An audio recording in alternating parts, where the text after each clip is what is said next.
Well, hello everyone, and welcome to what may very well be the finale for Professor Layton versus Phoenix Wright. You would know by the title of this video, I guess. Pretty much every mystery has been solved, except just a handful of things left. All of Ispella's fears have been soothed. She's realized that the fire dragon she thought she saw was just a hallucination brought about by the intricate fretwork of the bell tower while she watched helplessly as the town burned around her. All that's left, I think, is Darklaw's motivations. Or should I say, Eve's motivations. Eve Belduke, daughter of Newton Belduke, the alchemist. So let's get in there and see what's left to do, shall we?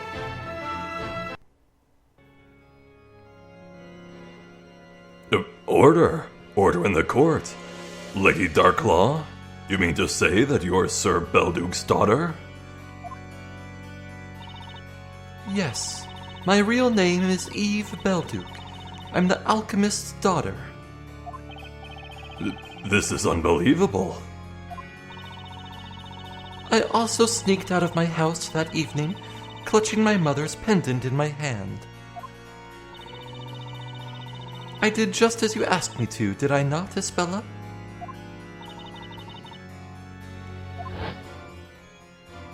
Isabella, my mum's going to be so angry if she notices I took the pendant. Don't worry so much. I just really want to ring that bell. I want to hear it.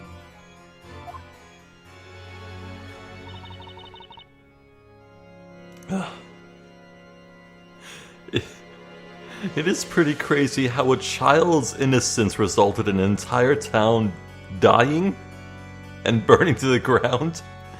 It's kind of messed up.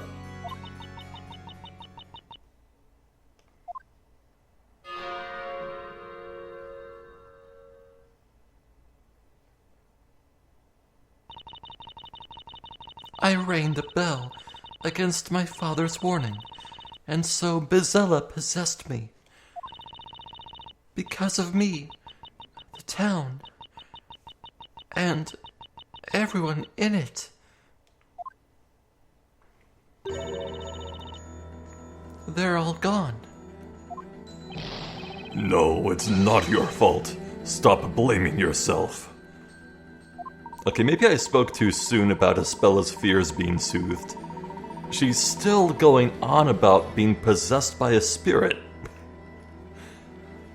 Supposedly, the former inhabitants of this area also used to fall unconscious upon the sound of that bell. Perhaps they experienced a similar nightmare. It was I who brought the Bell of Ruin into this town. The one to blame for this calamity is not some witch, it's me. I brought destruction upon this town. I am Bizella. Ispella, you're going to drive your dad crazy if you keep repeating that.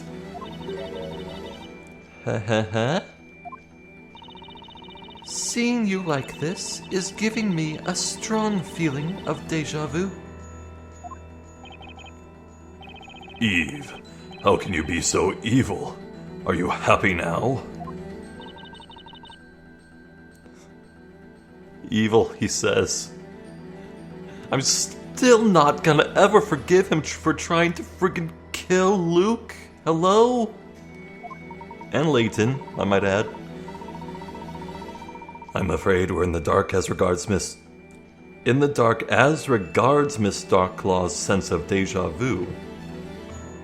Is that a typo? I can't tell. Maybe that's just a difference in English grammar.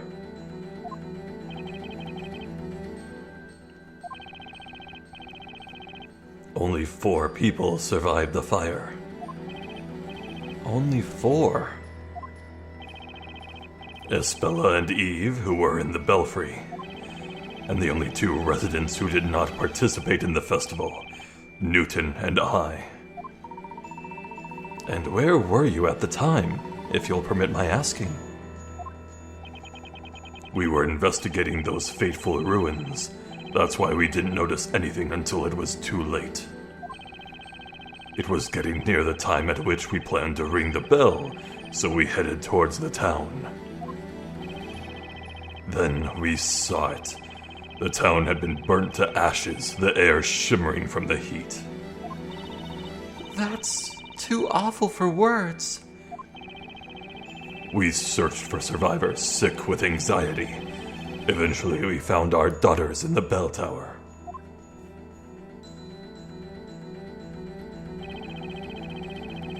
Isabella was unresponsive like a doll.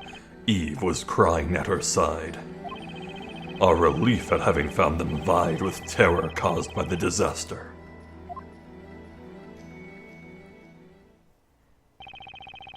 The worst night of my life ended, pierced with the first rays of sunshine.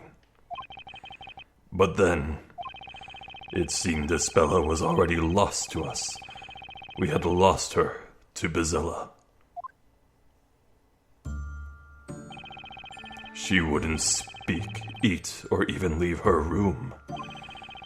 She thought she was Bezella, and that she had destroyed the town. I couldn't get that out of her head. What she saw from the bell tower must have been so terrifying. But it wasn't shock from what she had seen. My own words had put her in that state. Had I only not told her that stupid story. We had been grasping at straws, trying to find a way to save Isabella's mind. But whatever we did, her eyes would remain impassive and empty. In the end, I came upon a certain idea that offered us a glimpse of hope. What was it? This suspense, it's too much for my aging heart. I believe I may know what it was. It was the only way to get through to little Isabella. Inquisition? What are you talking about? What was Miss Cantabella's idea for saving his daughter from insanity? Surely it was to make Belduc. No, it's the first story.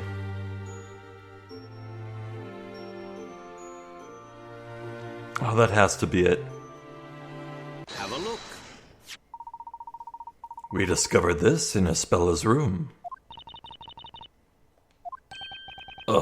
And that is? It's a handmade picture book. The illustrations and handwriting are truly exquisite. That's the first story I wrote. I made it for Isabella after that dreadful fire. Oh, the storyteller's first story. It was but a simple children's story. The plot was very straightforward. The townsfolk joined forces to banish evil witches who serve Bezella. Isabella, do you understand now? You aren't Bezella. Bezella is somewhere out there, sending out other witches to do bad things to the people of our town.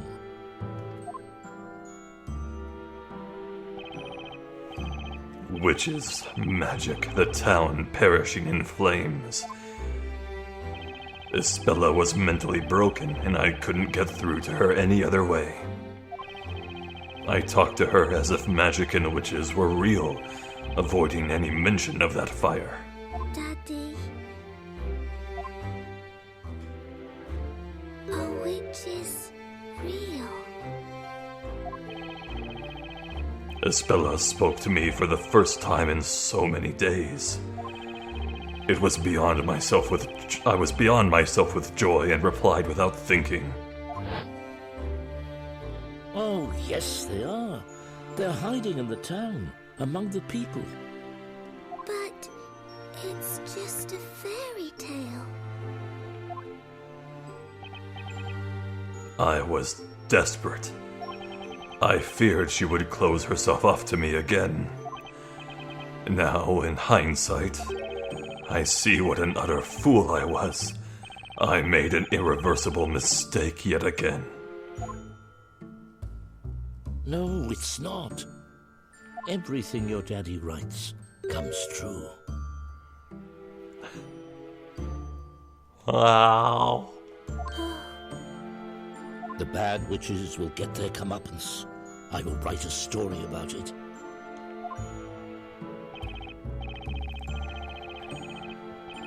And so I wrote another story for my daughter. A story about mischievous witches getting caught. This time I had the story acted out in front of Espella. You had it acted out? Back then, I wasn't the only one tormenting myself over the mental state of my daughter. Newton was going through hell too. His own daughter had been badly scarred by the event. Isn't that right, Eve?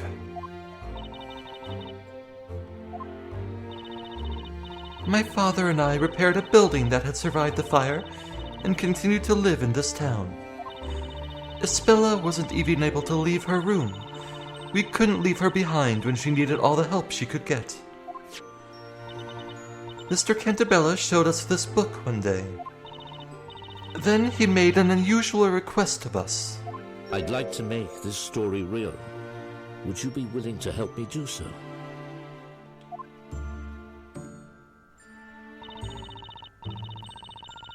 To our surprise, he was entirely serious. Seeing that, we gladly offered our help. A story about evil-doing witches getting caught and punished, and Bezella the source of them all. Were you paying attention, Espella? Witches got what they deserved, and peace has been restored to the town.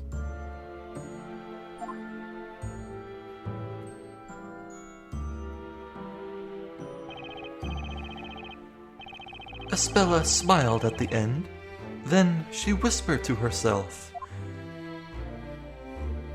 It wasn't me.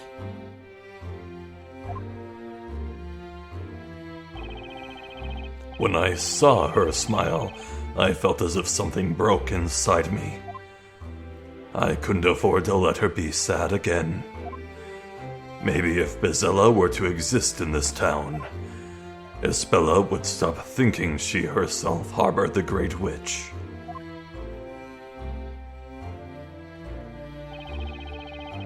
I continued writing stories about witches. Even I would act them out for Espella.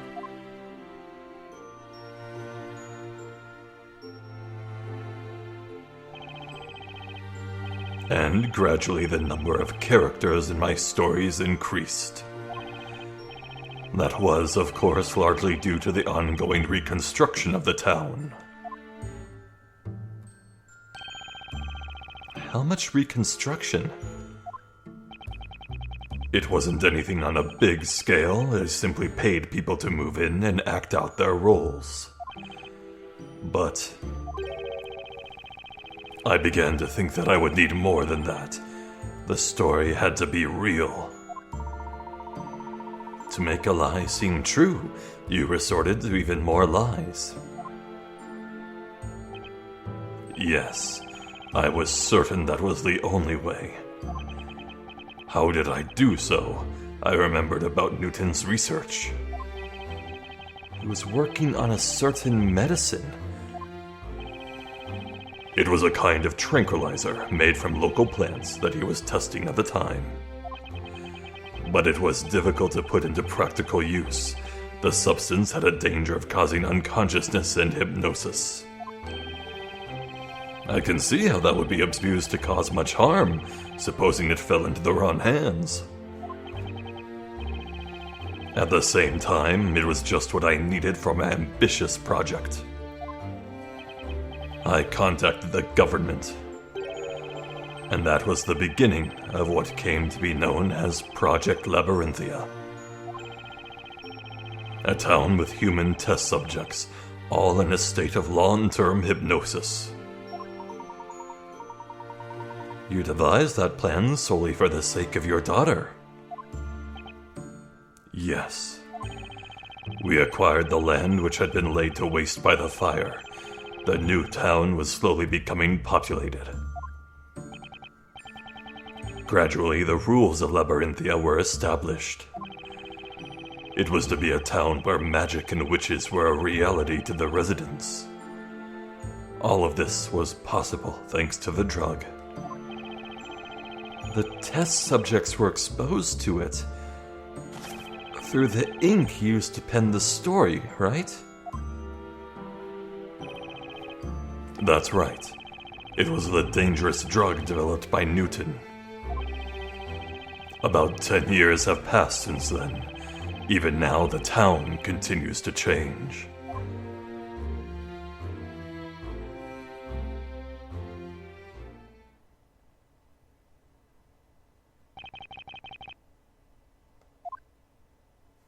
So that's the full story, huh?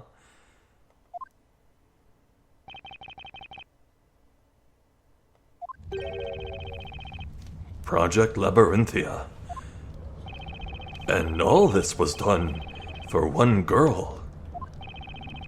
Espella was only able to be herself when she lived within my story. Oh, the irony of it. Only within a world in which Bezella was real could Espella's tragic memories be sealed. All this while, Eve was assisting me.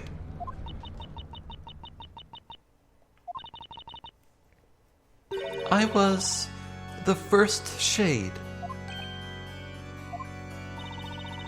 As soon as the story began, I disappeared from the scene. If Espella was to see some magic, then someone had to don this robe. That's the robe of invisibility. I gave Espella new memories so that she could live in this town with everyone else. I also sealed the memory of her friend, Eve. What? My existence was too strongly connected to her memory of the fire. Afterwards, I returned as Darklaw, a stranger to Espella. But even if you were doing this for Espella's sake, that's just going too far. I made that choice. I do not regret the past 10 years. Meanwhile, my father was supporting Labyrinthia from behind the scenes, in his own way. Do you mean his contributions as an alchemist? My father's knowledge of medicine was indispensable for this town to function. The hallucinogenic ink was my father's work as well. So it was. Newton and Eve sacrificed more than anyone else for the sake of Espella and this town. I will be forever indebted to them.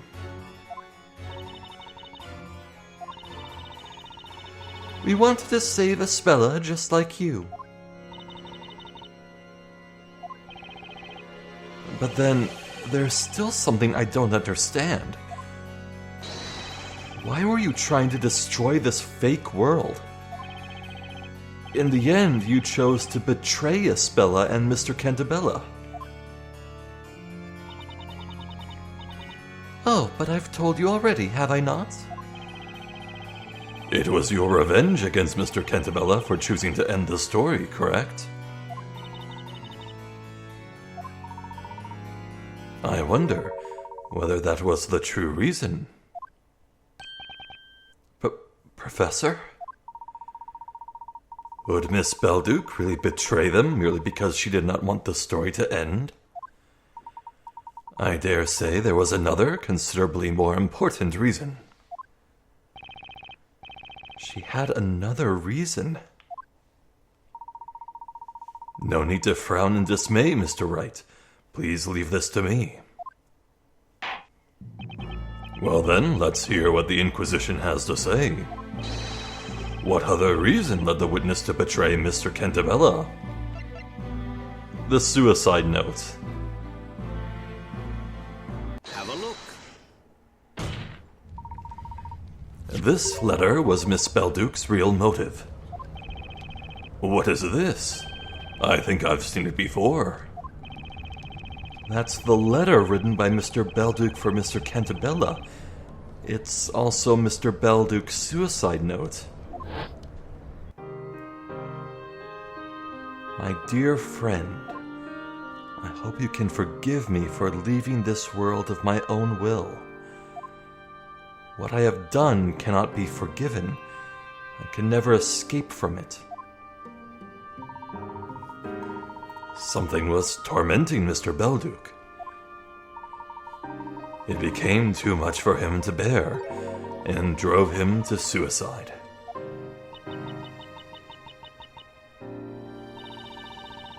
These past 10 years, I thought Father was glad to be helping Cantabella. But little did I know, he was suffering terrible anguish all that time.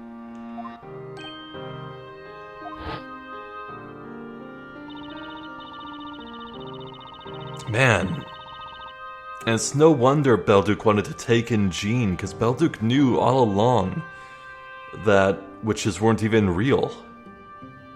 Man. Cantabella twisted the lives of so many people for the sake of his daughter. Or is that... No, that's not part of the note. I would have remembered that.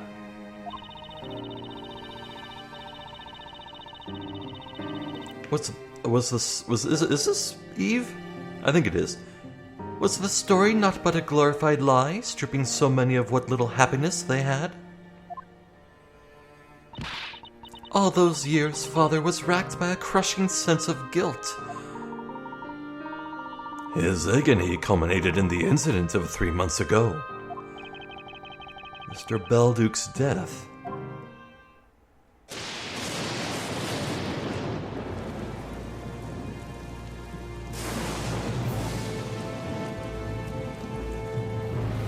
Yeah, so what the hell is this all about, huh?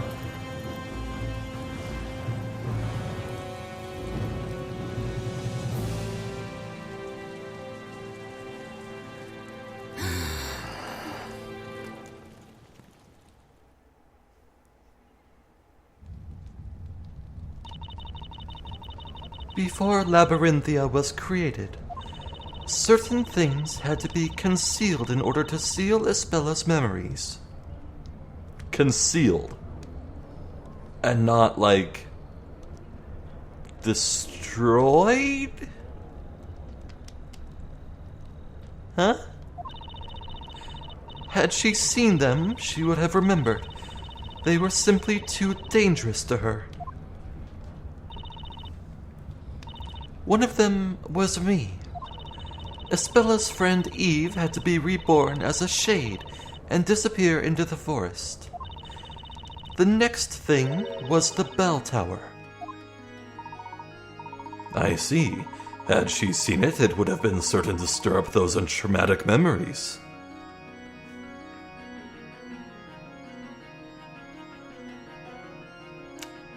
Uh-huh. Memories of the legendary fire. The only way to prevent that was to erase the bell tower from Labyrinthia.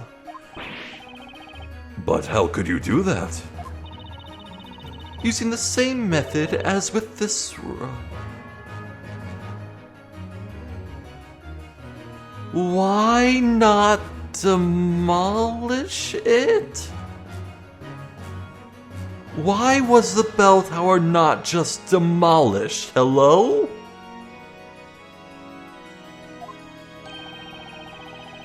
The robe of invisibility. In short, we covered up the tower with a huge robe. What? Although it wasn't as easy as it sounds. In other words, the bell tower had been there all this time. Only the townspeople couldn't see it, is that...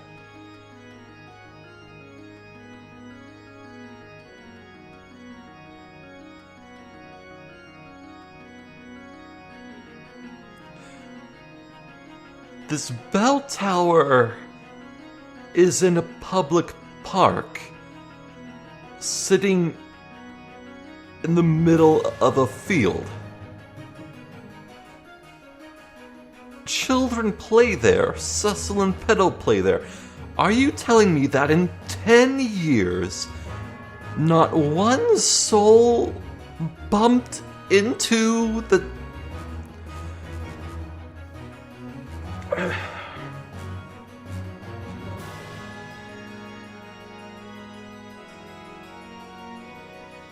Or what, do you have like a team of invisible shades standing guard watching the bell tower ready to like use mind-altering stuff and influence on anyone who discovered that the...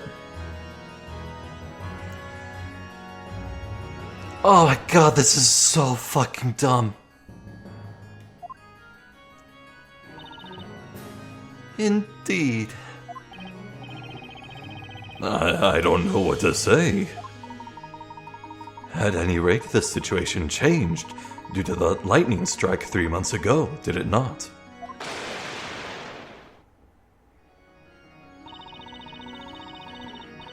It was a most unfortunate accident. The lightning set the bell tower's cover on fire. That cover was quickly consumed by flames, revealing that abominable bell tower.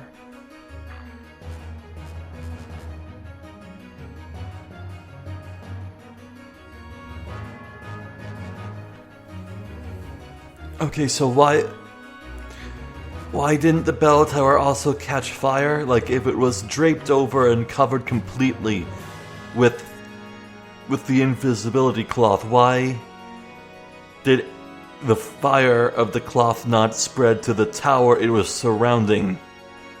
Why? The beginning of all of this, the Bell of Ruin, appeared before us. 'Twas mockery of our efforts. That tower emerging from the flames must have seemed like a sign of divine anger to Mr. Belduke. A sign that no matter how you attempt to conceal your sins, the truth will eventually float up to the surface. Having realized this, Father chose death. He was such a kind-hearted man. I didn't have an inkling of what he had been going through. To him, the participation of Labyrinthia's people within this project was not voluntary. Even though they had themselves signed the contract, I believe he felt those people were being deceived. Father took his life because of you, Cantabella.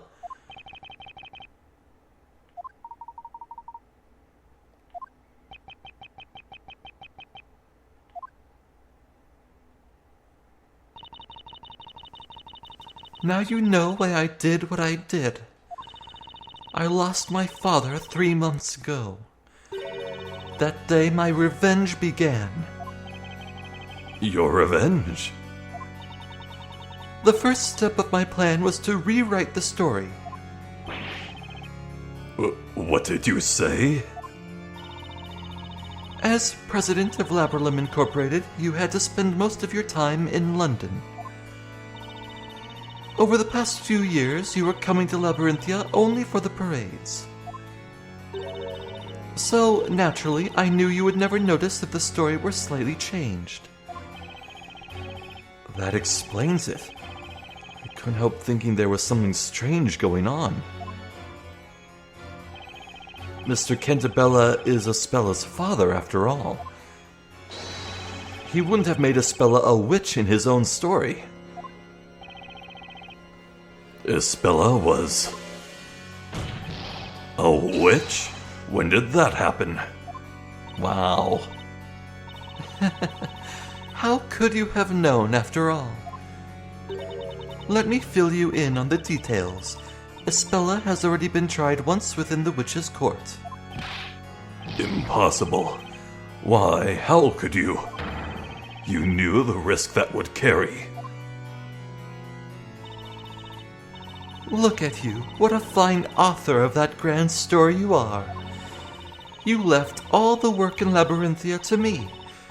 Meanwhile, you were making millions for yourself in London. What a pathetic excuse for a father.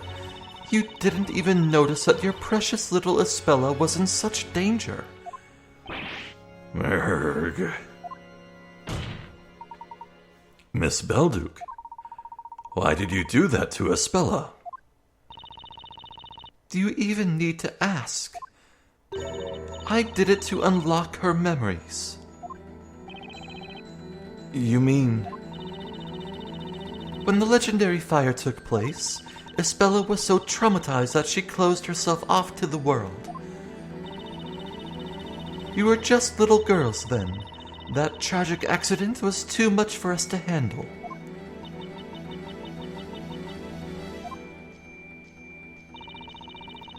This fictitious town was created as a facade to keep the truth away from Espella. But the weight of all these lies led my father to his suicide. Despite that, the person responsible for all this carried on as if nothing had happened.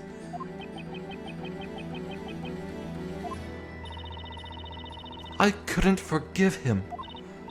As Belduke's bereaved daughter, I had to have my revenge against both Cantabellas.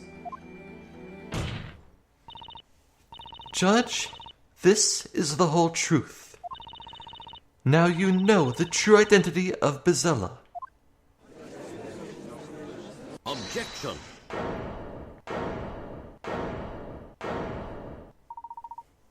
You say this is the whole truth, but is that really the case? Huh?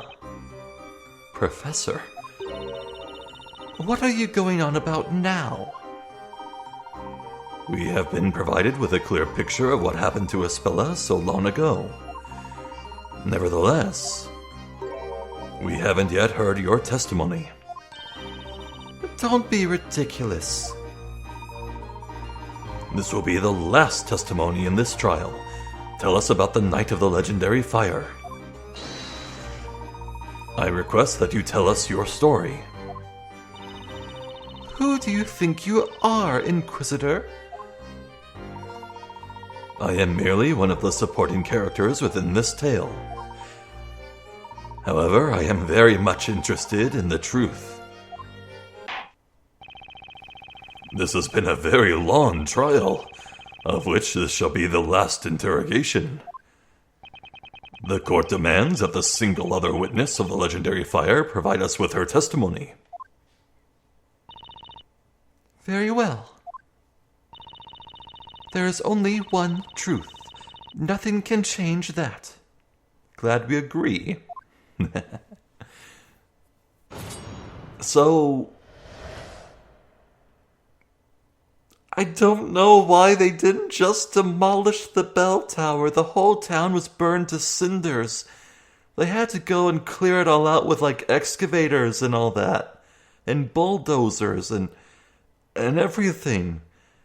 What? I mean... Just tell them to destroy the bell tower. Oh well, okay. They aren't even giving a single emotional reason why they would want to maintain it. They all seem like they pretty much hated everything about what happened, so why wouldn't they want to destroy it and make sure, you could, sell the bell? You could sell the bell to help fund this whole thing? Oh boy. Okay, well, whatever. Espella wanted to ring the bell no matter what, so we went up to the belfry. The festival celebrations had already started. The mechanism for ringing the bell was at a height even we could reach. The next thing I remember is coming to and running to Espella's side. So you weren't standing next to each other? I was shaking her until she finally opened her eyes. The next moment we saw that nightmarish view. All strength abandoned us, and we didn't know what to do. That was when we were found by my father and Mr. Cantabella. Did you not fall unconscious? The bell could only be run with a special mechanism. That's right. It was made in such a way that even a child could use it. It was probably constructed by my father. I suppose he wanted to make it possible for anyone to ring that bell. In light of the events that followed, that was clearly a very foolish decision. Yeah, they hadn't finished translating the tablets, and they had no idea that hearing silver be struck would be so catastrophic. A mechanism for ringing the bell. I noticed something like that on a pillar when we went to the belfry earlier. Also, this angle really does... Okay, yeah, that makes sense. There are 6 sides there. Or was it 8? Yeah, I think it was 8. I'd better make a note of it in the court record. Neat.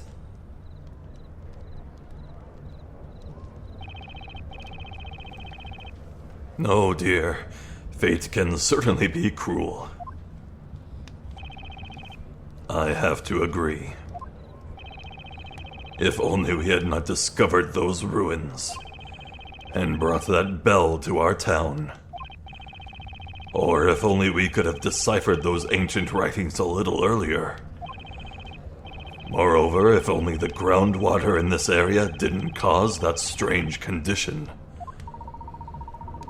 Unfortunately, Mr. Cantabella, the tragedy occurred. All that remains for us to do is to seek out the truth. Not for the sake of vengeance, but for the sake of the future. Mr. Wright. Yes? You have been fighting fiercely to uncover the truth. This is the final interrogation. I trust you know what to do. Leave it to me. To be honest, I have no idea what lies ahead. But whatever it is, there's no question we need to get to the bottom of it. There's got to be a light at the end of this tunnel. We'll find it.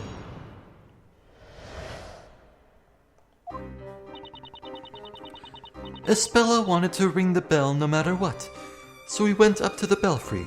Hold it! Ooh, I can question Espella and the storyteller. Nice. You needed both pendants to access the belfry, correct?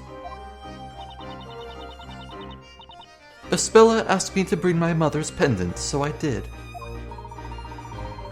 That wasn't the only requirement, however. You also needed to solve a puzzle in order to use the contraption. I've always been a master puzzle solver.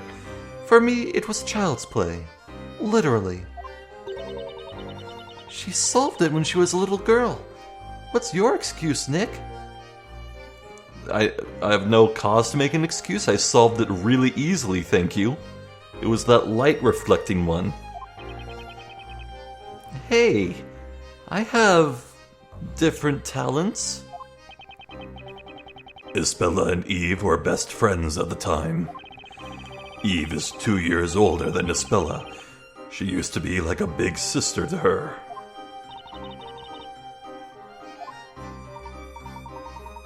So the two of you went to the belfry. What happened next?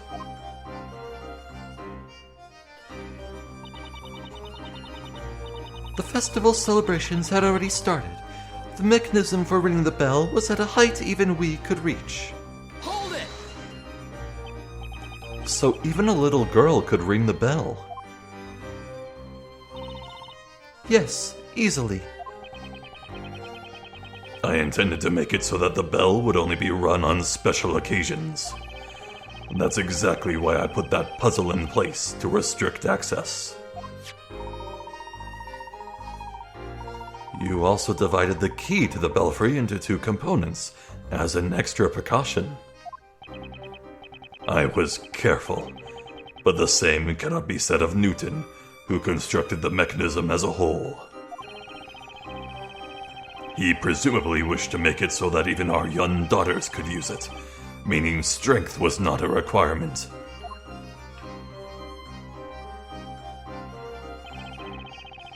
And that became his undoing. By the way, how old were the girls at that time? Isabella was 6, and Eve was 8. I see.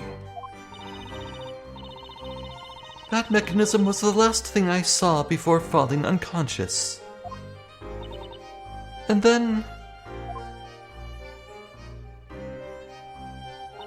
the next thing I remember is coming to and running to Ispella's side. Okay.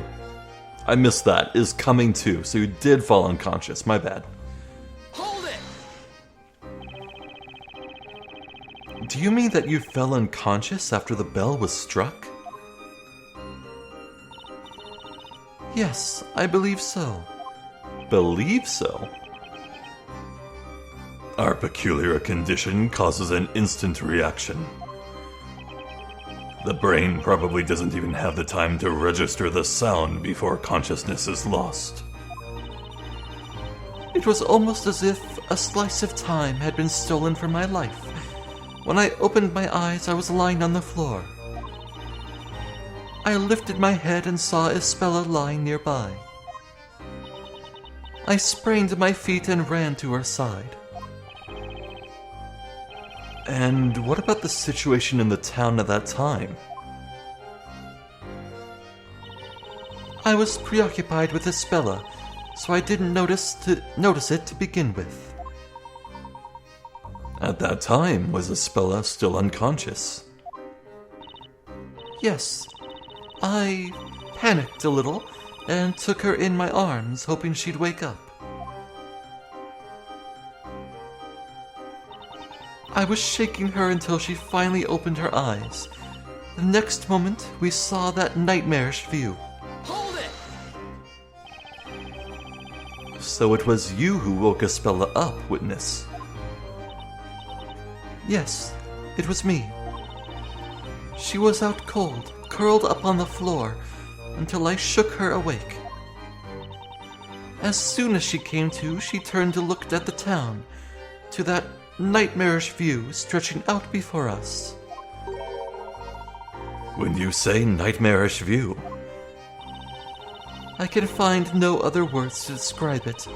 We froze in terror at the sight. It took us a while to notice that smoke was creeping up the bell tower too. Our eyes filled up with tears and we couldn't stop crying, perhaps because of the smoke. The town seemed like a fire dragon's playground. I was trembling with terror unlike anything I've known before. dear me. Merely imagining it now raises the hairs on my beard.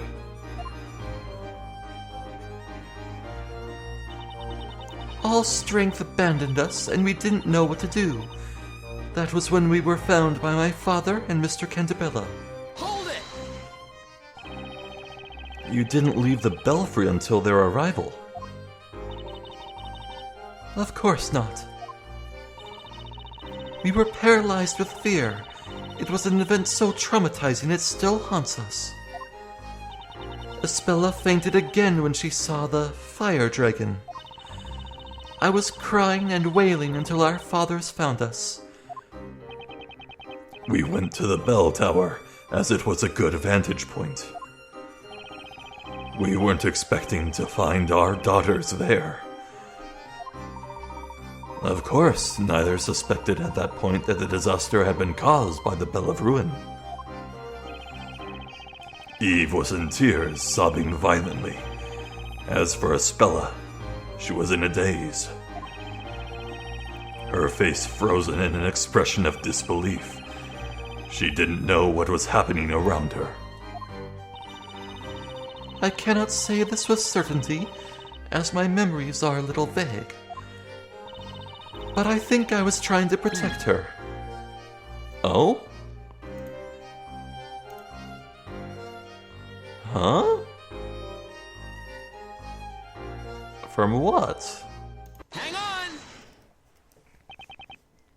Mr. Cantabella.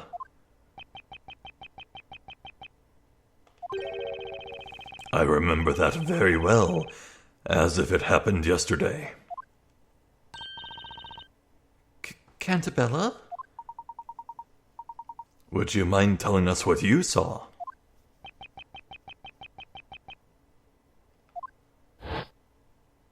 Eve! Espella! Are you alright? I just realized what the storyteller's hair reminds me of. Huh, okay, in a bit. Daddy! Eve! What on earth happened here? It was Bazella! Bazella the witch! But Bazella? What are you talking about? Bazella comes out whenever someone rings the bell, right? What have you done? You didn't... Oh, please, Mr. Cantabella, don't be angry at Isabella.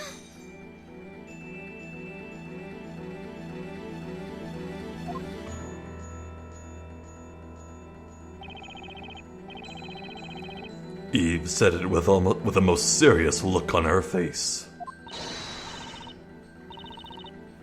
Please, Mr. Cantabella, don't be angry at her.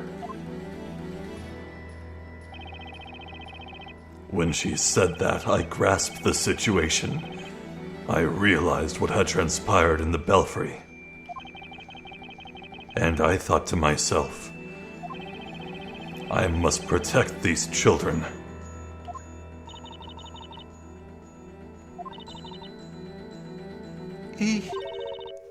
Eve. I'm so sorry, Eve. Espella. Espella, sweetie. Dad, please forgive me. You've done all this for me. Espella, you're with us again. All this for me. Well, well. At last it would appear we are one step away from the truth. Professor, you seem to already know what the truth is. Do I? That remains to be seen. Continue the interrogation and we shall all know soon enough. Yeah, Eve seemed to think that Espella was the one who rang the bell. Interesting. Very well, the court agrees with Inquisitor Layton. Witness, continue your testimony. As you wish.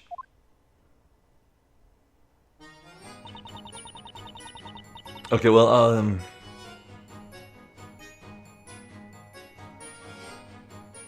Is this a whole new thing? yeah.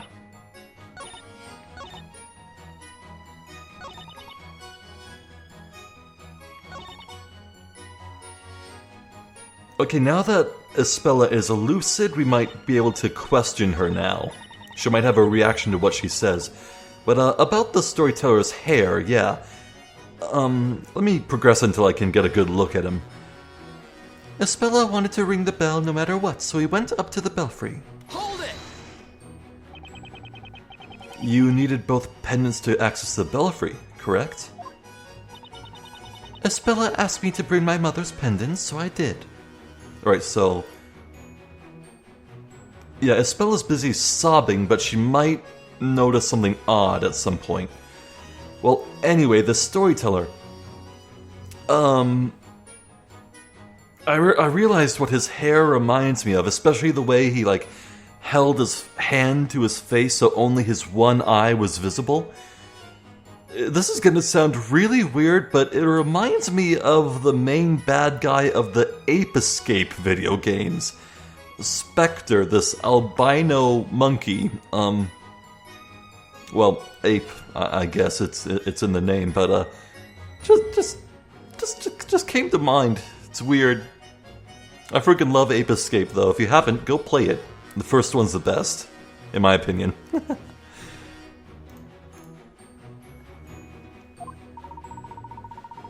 That wasn't the only requirement, however. You also needed to solve a puzzle in order to use the contraption. Well, because we've already just went through all of this rapidly already, I guess I'll just click through until I hear Espella react. Though I will read everything as I go to make sure we're not missing anything too new. Hold it!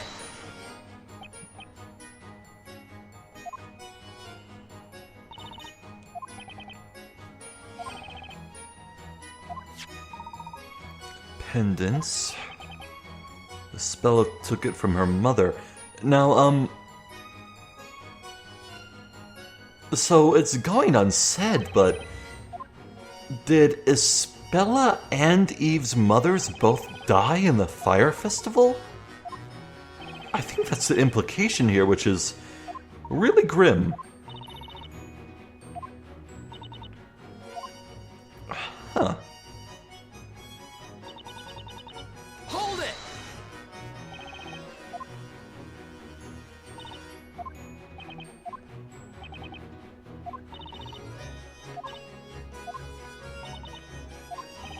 Darklaw ran to Espella's side. We're now getting to things that involve Espella directly.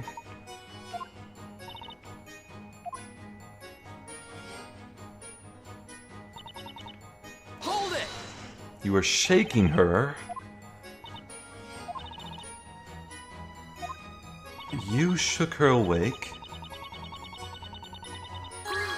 Aha, the nightmarish view.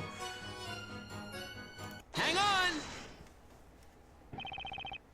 Excuse me, Espella. Espella, are you okay? Yes, everything's fine. My apologies for bringing back such troubling memories. Nevertheless, you must endeavor to face them and overcome the power they hold over you. Yes, I remember it now. The fire dragon. I summoned it because I am Basilla. Oh, for the love of... No, Espella, it was just an illusion. No, you're wrong, Dad. It wasn't an illusion, it was a fact. If I hadn't rung the bell, none of this would have happened.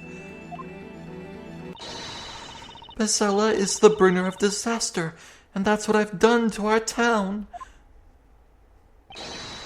Ack? The accused running away. Quick, after her. She's run to the bell tower. Darn it, she's locked herself in. It's no use, we'll have to break down the door to get in. Ugh, that girl, she's gone and Zibil-cha-chunka-kuk-milled herself.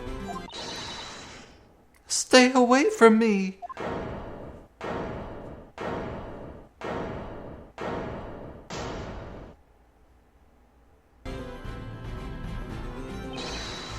Espella.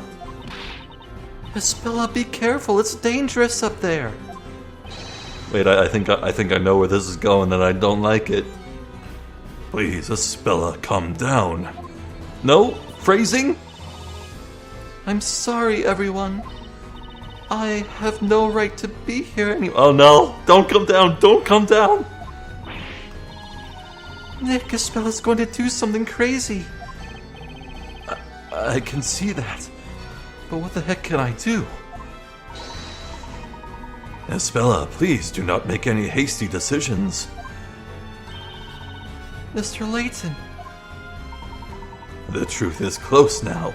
Be brave for a little while longer. The truth? As if it wasn't clear already. If I hadn't rung that bell, everything would have been fine. Objection! You may be mistaken. You still don't know the whole story. Huh? Isn't that so, Mr. Wright? had the same feeling when I was listening to Eve's testimony. I felt something was not right. Really? I thought that was pretty much it. The pieces of the puzzle that don't yet fit are themselves the hints to the solution. No way. You mean Isabella didn't ring the bell? What? Nonsense, of course she did. As it stands, it's hard to say for sure that she didn't ring the bell. However, we've got evidence that will clear any doubts. Show us this so-called evidence you claim to have, then. What do you think proves Isabella didn't ring the bell?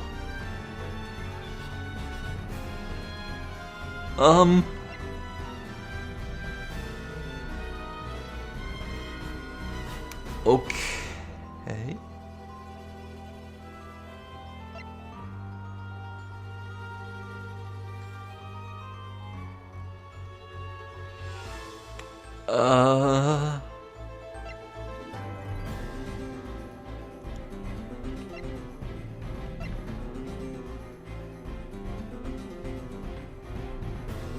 Doesn't Fit in.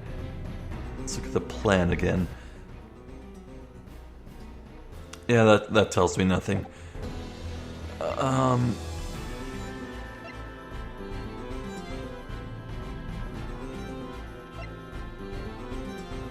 Proves Isabella didn't...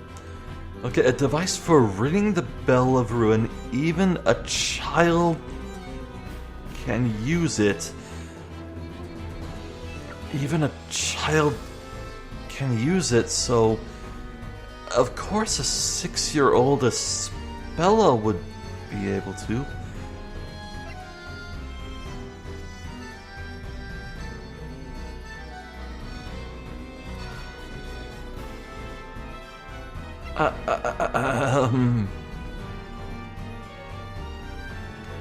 Hen coin? Oh god, I have a flat 160. No, I want. That's perfect. I don't want to finish this with 159. No. I'll solve this without help.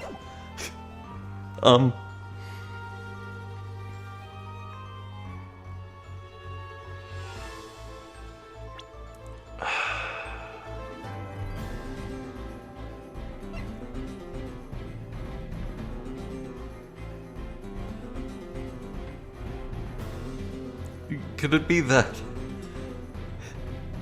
maybe Eve did it?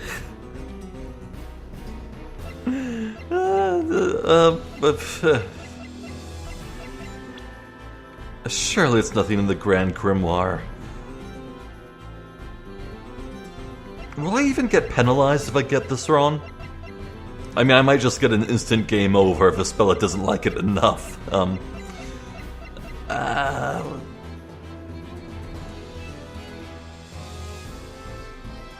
No, you pretty much need opposable thumbs for this.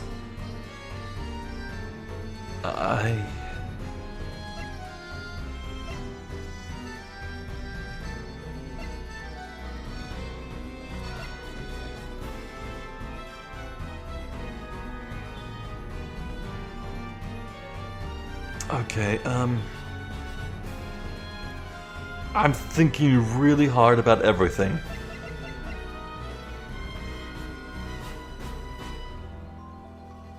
The case outline is completely irrelevant. The invisible robes, or the existence of them, is irrelevant. The bell tower plan's just the plan. It's nothing. Right? One second.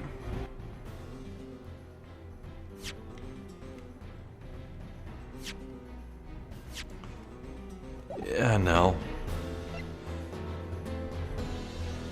The Vigilante's report about no trespassers this evening, irrelevant to 10 years ago. The muddy footprints, irrelevant to 10 years ago. The pendant. They both needed the pendants to get up to this belfry. Presumably they took them with them after they used them as keys and brought them up with them to the belfry. But I don't think that's any relevant at all. The fire dragon sketch, Espella woke up after the bell rang and saw the fire dragon. It's not relevant to what happened right before. Unless the position of the fretwork is far away from the crank for the bell? If Espella woke up right near it and looked out and saw the fire dragon, the place she woke up could indicate that she wasn't near the crank, but that's a stretch. I mean, we just got the top floor device. We just got this. It hasn't been used yet. I'm gonna quick save and see if I get this right. I think it has to be that. And obviously I'm discounting everything in the Grand Grimoire. It's just nonsense, right? Quick save. Please be right. Take that! Espella, can you hear me? Yes. Where you're standing now is the same spot from where you saw the fire dragon. Yes, that's right. This fretwork here is the same as what I saw that day. When I look at it now, it seems so small, even adorable. Okay, that's a typo. Defense? What does this have to do with anything? As you will no doubt recall, Mr. Cantabella told us that people who drink the groundwater here suffer from a condition where they fall unconscious the moment they hear the sound of pure silver.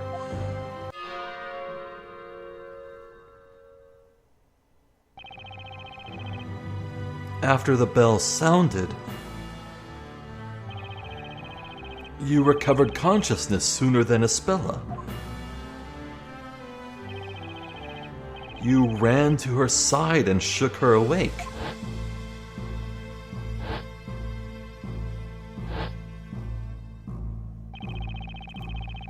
As soon as she opened her eyes, she saw the fire dragon.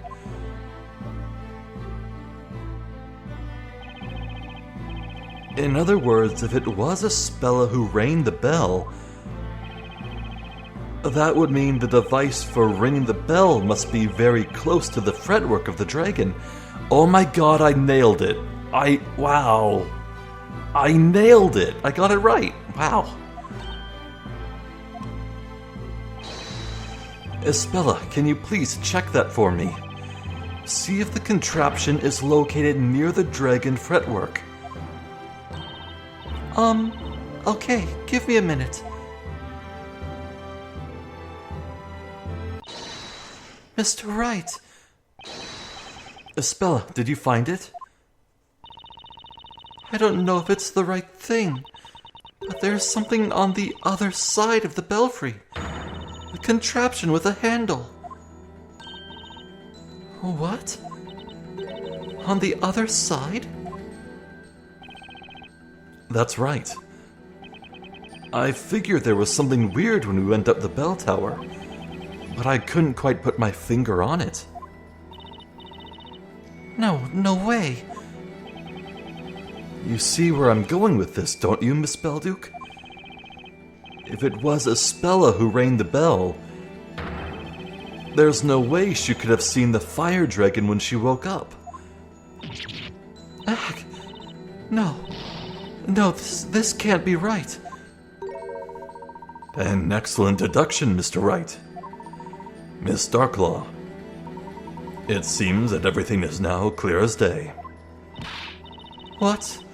What do you mean? Why, of course.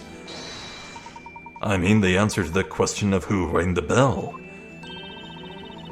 It was her. It had to be. What do you say, Mr. Wright?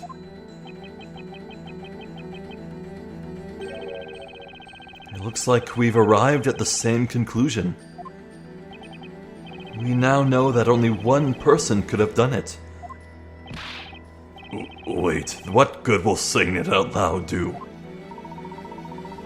Is there a problem, Mr. Cantabella? It wasn't your daughter who rang that bell. Should that not lift some burden off your shoulders? Are you not curious to know the name of the true culprit who has pinned the blame on your daughter all this while?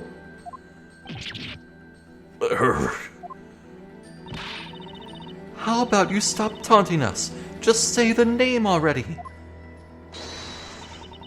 Who is this true culprit? Let's do it, Professor. Are you ready? I am always ready, Mr. Wright. It's time to set things straight. The person who rang the bell is... probably not Eve. Probably... it's Darklaw. Have a look. It's you, Eve Belduke.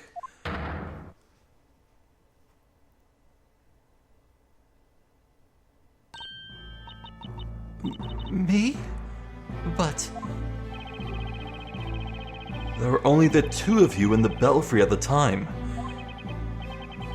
You know that better than anyone. And as it wasn't Espella who rang the bell, it had to be you.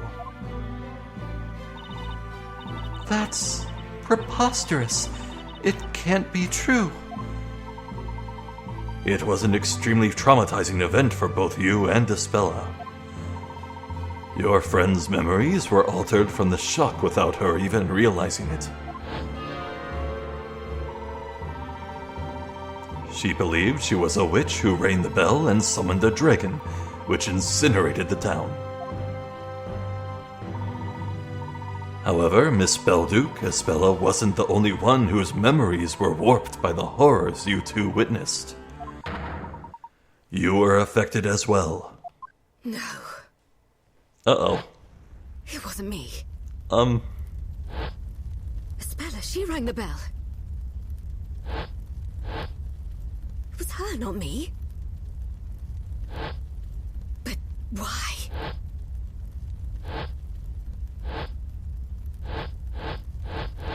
What are these flashbacks? I've never had these before.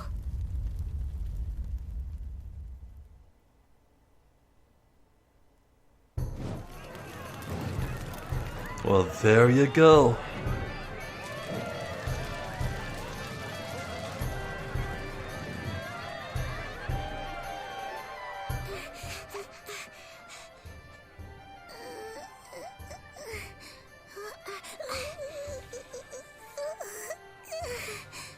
What's the matter?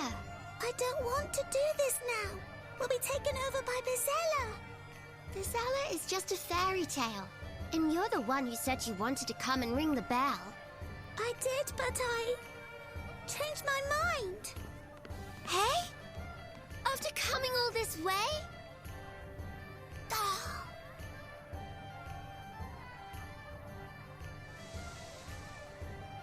Hmm?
So that's how it happened, huh? Kids are so stupid. That nightmare was too much for two young girls to take in. Your young minds needed to protect themselves. That's why you subconsciously repressed those memories.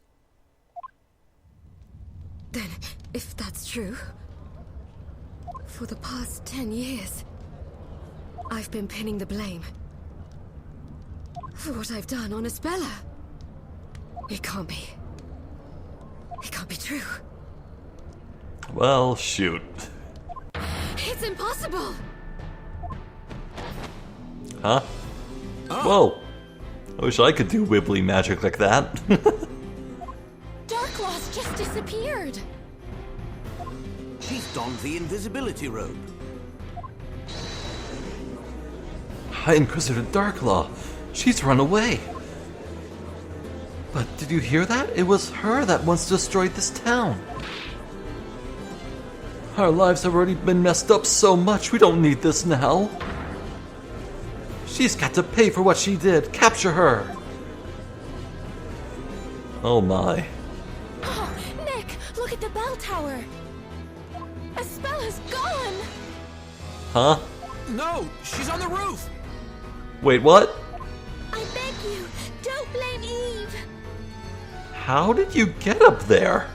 It really doesn't matter anymore who rang the accursed bell. What? This town was all created for me. It's my fault you've all been used and suffered so much. Oh, hell. Isabella, what are you saying? Please, come down right now! Man, Arthur Cantabella is the biggest asshole in the world. He really is. You haven't done anything wrong. It was all my fault. Dad, I know that you did this for me. You've been so kind to me. And what did I do? I selfishly ran away from home. Isabella? I will finish your story for you. The evil witch will be gone forever, and everyone will live happily ever after. Dad, thank you for everything you've done for me. Okay, here comes Eve to catch her, right? Wait! Don't do it, Isabella!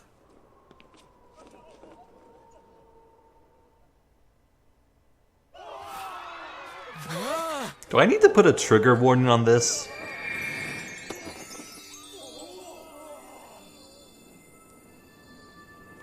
I probably should, if I remember to.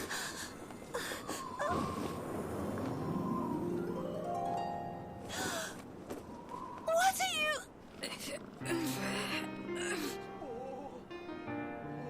Isn't that... Darklaw? But why, Eve? Why would you? I finally remembered everything I've done. You're not the only one who remembered. You still have the pendant. Yes, of course. That's because... somehow I always knew it was important to me. Isabella. You kept your pendant as well, didn't you, Eve? For some reason, I just couldn't let it go. Isabella! Miss Darklaw! Quick! They'll fall if we don't do something! Yeah, I was gonna say. We have to save them. Wait, didn't they need to break down You won't make the... it there in time. Oh. Why?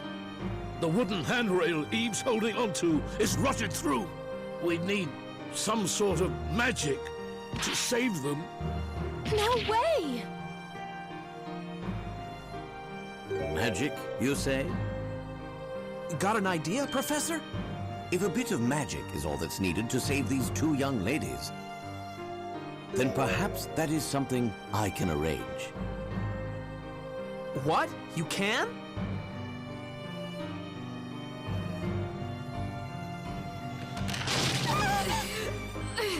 Oh,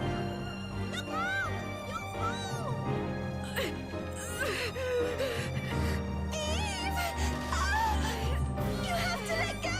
Otherwise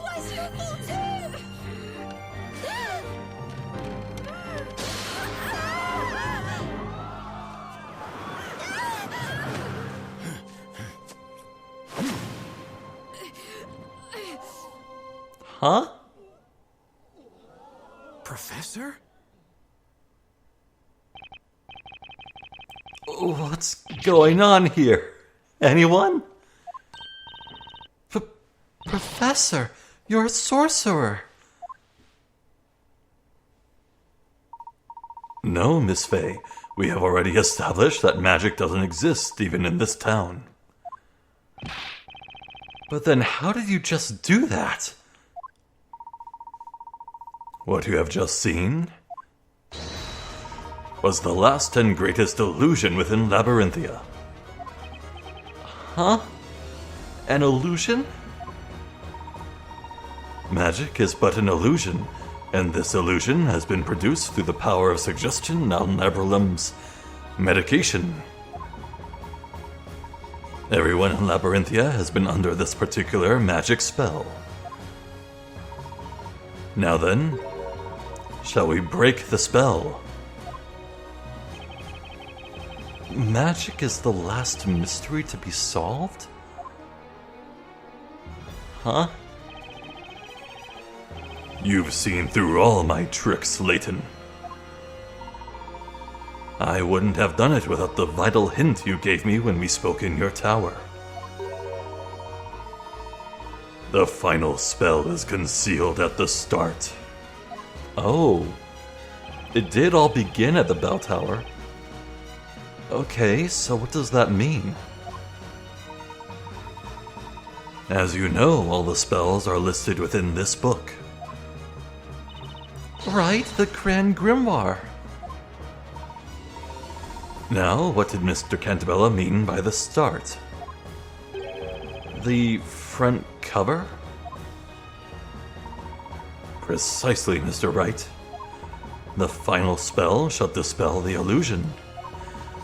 The correct incantation is hidden on the front cover itself. Huh? Well then, Mr. Wright. This is the final puzzle. Soon, a new day will begin for the townspeople. Let us put an end to this illusion, once and for all.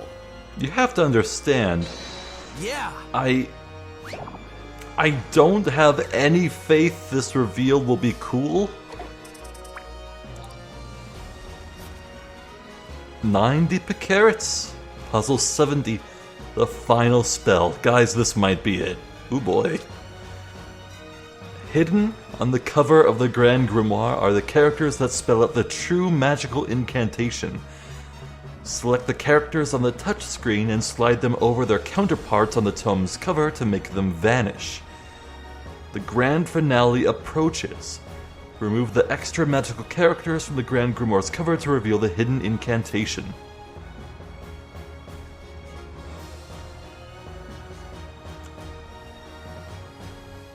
Okay.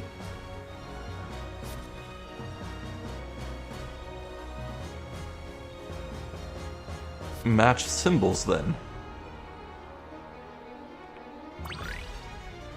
Okay. Well, this S to the top left. Wait, what? Oh. Okay, the orientation does not need to be necessarily correct.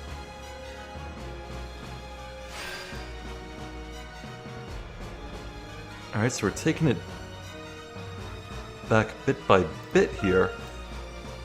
What will be revealed?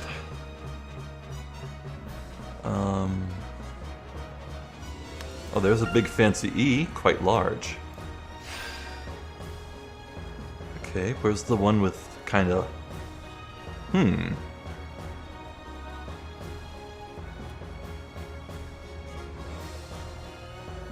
Well, I don't see one where there's this dot. Okay, wait, this one looks like a big witch's hat, so I'll put it down here. And how about this spiky one, like a spiky J? I do believe that might go down here. This lightning bolt looks like right here. Okay, we're running low on them now. I still don't see some sort of message that's supposed to appear, but... that one goes there. Okay, now this is a bit tricky. Oh, I think that goes here.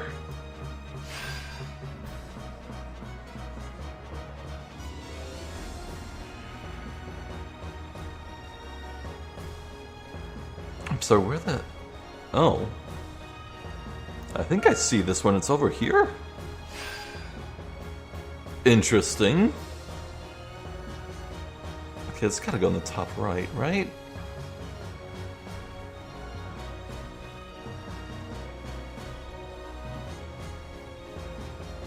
Am I blind? Is it this one?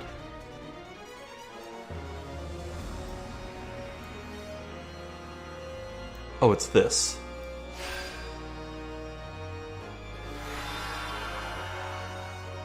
Huh? Let us think about it together. I don't know what I was supposed to see there. Wow, we broke 3,500 picarats. Awesome. I don't know what they do, but it makes me feel good.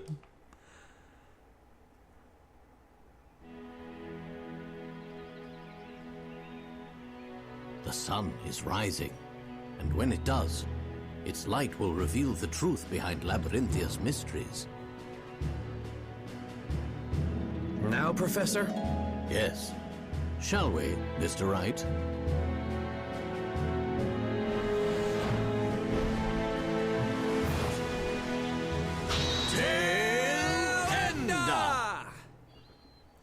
Tail end? Huh?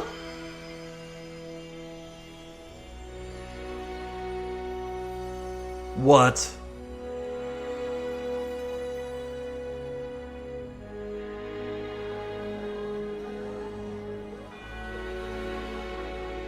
What? So this is the real magic behind Labyrinthia.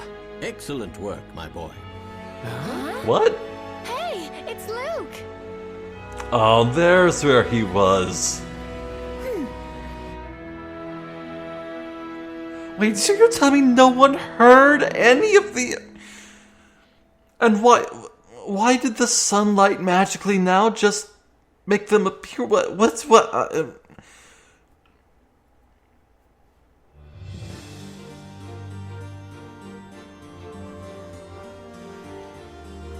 Hang on a second. The town's full of machinery? Give me answers. So much for magic. I mean, It's all done with these visually, machines. it all looks really cool. But how? What? That's right. With magic, witches can fly, buildings can disappear. Those are no easy feats to stage. To make all those incredible things real, we needed a great deal of machinery. Couldn't he have just, I don't know, made the magic a bit simpler? A witch would say the incantation, and shades would stop time with their silver bells.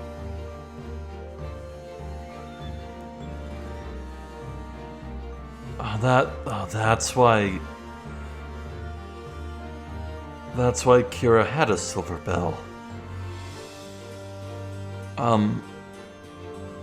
So you never had any problems with people waking up from the floor? Like, oh, okay. And they'd go wild with these machines, making all sorts of crazy stuff happen. That's so cool. I'd love to try it. I took a quick crash course before operating the machines. Not bad, hey? Yes, Luke. What would we do without you? So when's my turn? I want to pick something up off the ground and make it fly through the air. I wish you'd stop looking at me when you say that, Maya. Well, in any case, I think we should head back to the courthouse. Right you are, Professor. The judge might have fallen asleep waiting for us.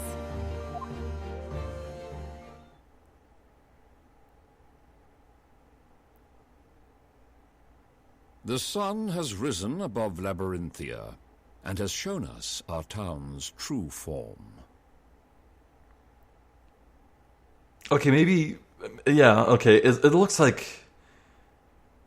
You know what? Maybe that's not the actual sky. Maybe that really is just a fake sky. Screens.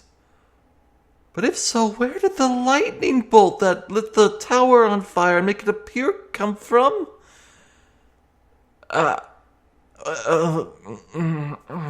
Okay. Well, I really don't think there's any need for a verdict anymore. The witches on trial weren't witches after all. I am deeply relieved that those I have sentenced are still alive and well. At last, I can step down from this seat with a clear conscience. And now, the final verdict in the last witches' court session ever to be held.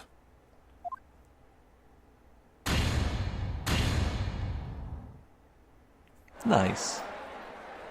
Gumshoe? Is he here?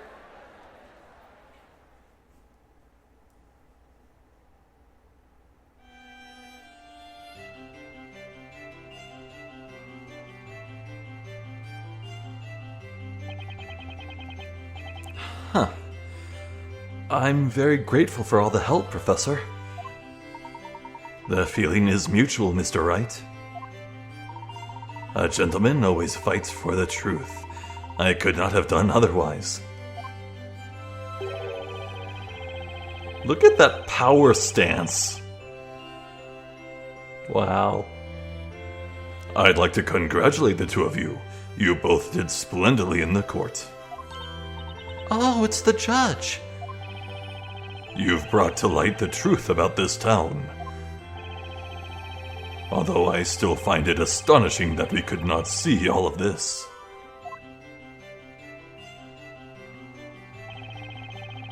I cannot even begin to imagine how it was achieved. You were all given a very simple instruction when you were hypnotized. You cannot see pure black.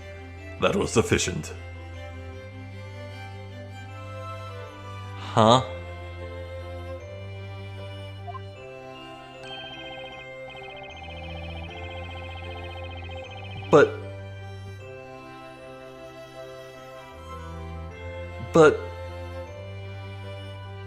But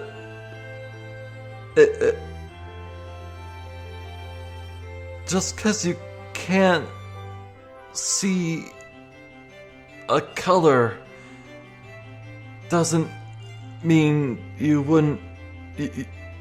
You would. You can't just see through something. No one's ever looked at the clouds and be like, huh, why is that cloud so weirdly shaped? Why does it look like it's cut through the middle? Hold on, when I take some steps side to side, the hole in the cloud moves. What's going...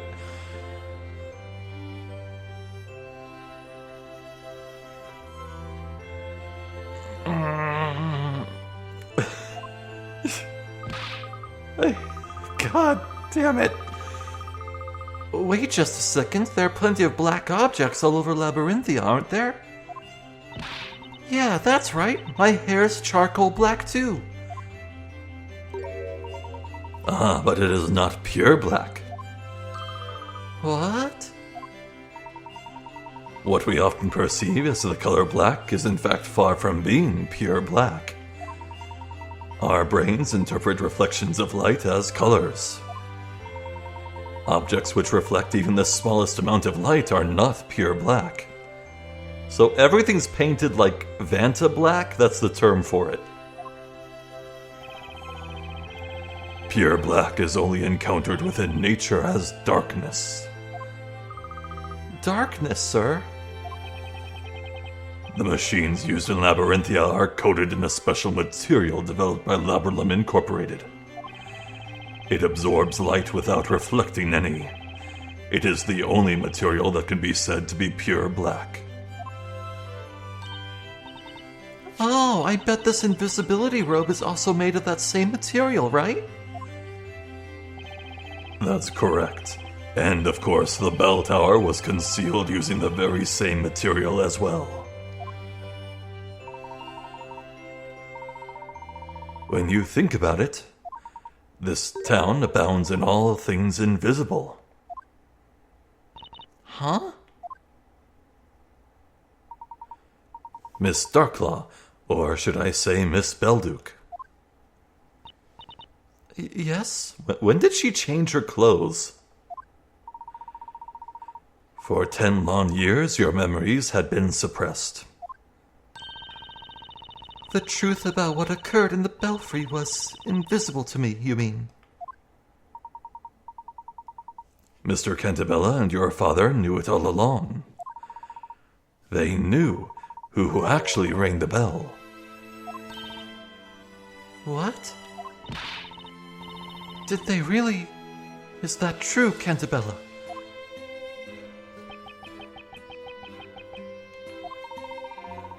As we have demonstrated, it was easy to deduce from the situation in the belfry. But if he knew that all along, why didn't he say something? It was, of course, for your own good. Don't be angry at her!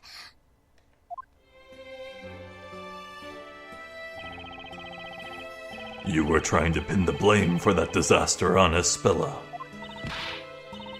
Yes, I was. But if you knew that, why did you keep quiet about it? If you had only scolded me back then for lying, maybe Espilla wouldn't have suffered such trauma.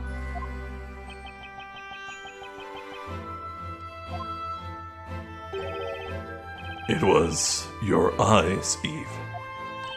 What? Your eyes weren't those of a liar. You believed in what you said. You truly thought it was Espilla. What you saw was too much for you to bear. Your mind blocked out the real memory of what happened in order to maintain your own sanity. Had I called you a liar then, you would probably have suffered a mental breakdown. Oh, Mr. Cantabella and your father created this town. You were mistaken in thinking it was purely for Espella's sake. It was also for you, Miss Belduke. arg. Remember what your father wrote in his suicide note. I have only two concerns. The first is my daughter. Oh my god! That's not Jean! That's not Jean! Oh, get screwed, Jean! Damn! Wow, that's gotta hurt. Ooh! It pains me to be leaving her alone in this world, although she probably doesn't think of me as her father.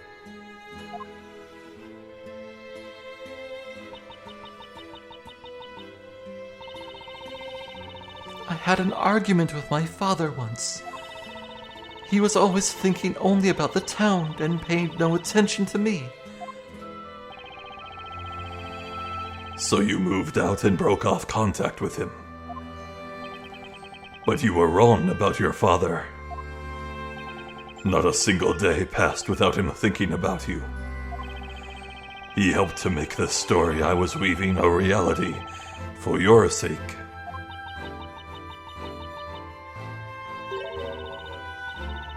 I've been so ignorant. I was so convinced Father was driven to suicide by you. Your father couldn't bear the sense of guilt he had accumulated over the past 10 years. Even though he killed himself in the end, I believe you were always the most important person to him.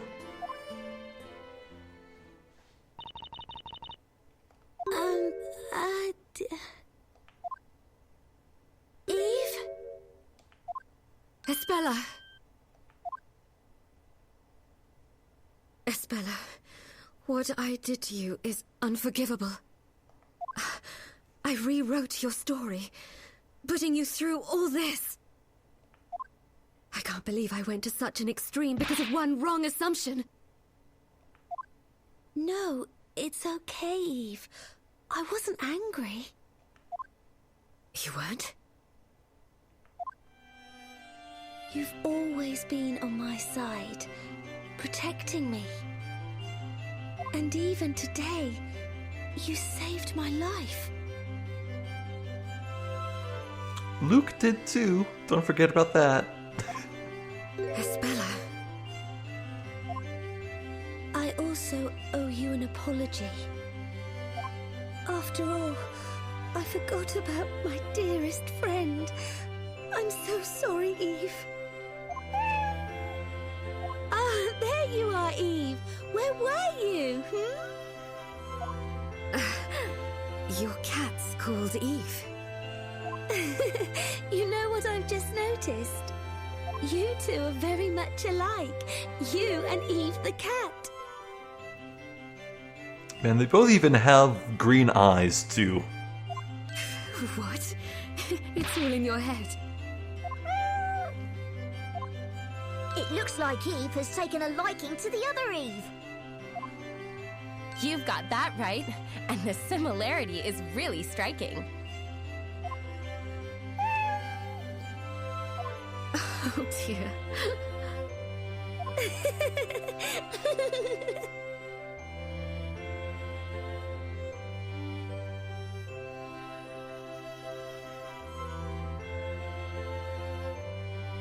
My accidental guests, Professor Layton and Mr. Wright. Yes? I must say, I am indebted to you. Don't mention it. Can you also apologize for trying to kill both of them? You know... No? Oh, okay. When I started planning my revenge 3 months ago, Mr. Layton was a part of my plans. I needed to lure him to Labyrinthia. Why me? You were famous in London, and word of your skills reached me even here. What's more, you specialize in mysteries. So I thought that if you came to this town, you'd feel compelled to solve ours. Well, I am honored. That's cool. And what about me? Well, about you. How should I put it? Oh, this is gonna be good. Your arrival here was purely accidental. Yeah! That's the best. You mean it wasn't planned? As you know, Espella escaped and got involved in that incident on the freighter. As a consequence, I had no choice but to bring you here. I see. I shouldn't have asked. My fragile pride has suffered yet another blow.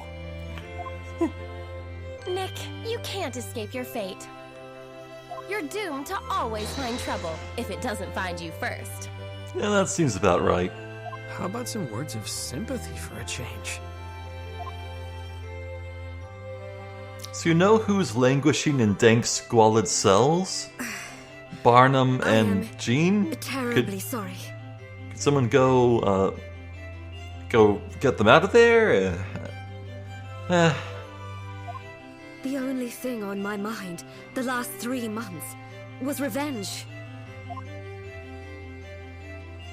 Whatever your intentions were, the last witch trial has ended in the best possible way for this town. You were correct in your judgment.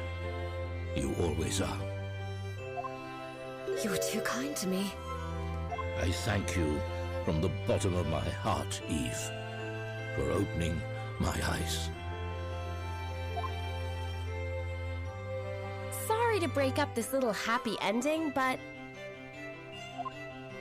I've sort of got an important question. Why were you going to end the story? Only Newton knew the real reason. I am suffering from an incurable illness. Whoa. What? Huh? Dad, you're ill. Is it serious? It is a rare disease with no known cure. And you're gonna die soon, right? Let me Why guess. didn't you tell me? Had I known... I wanted this to be my secret.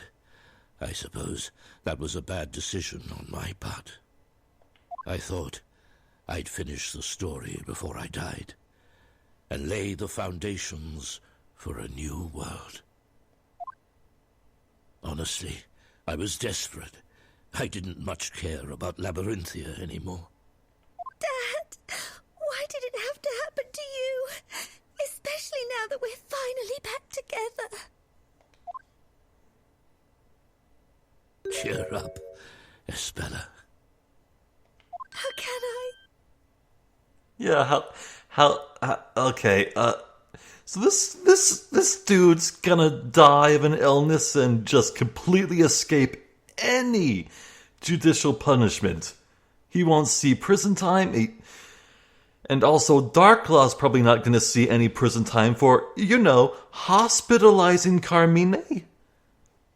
And also, none of this explains how they animated the statues or did anything. I mean, you could say that, you could say that because Carmine was living in Labyrinthia for a bit, he must have drank the water, he could be knocked unconscious with the silver bell, but no, nothing that happened in London is explained. Like, you can't tell me there are any machinery set up outside Layton's office where magic occurred? Labrellum's new drug development center contacted me a short while ago. They have succeeded in creating a new medicine, thanks to Belduke's research. It's a top-secret wonder drug for my illness. Oh. A wonder drug? Newton had been working on finding a cure for my illness until the very end. It would seem that the cure was his final gift to me. Good, now you can live until you die of old age in prison for attempted child murder. Was the truest friend I ever had.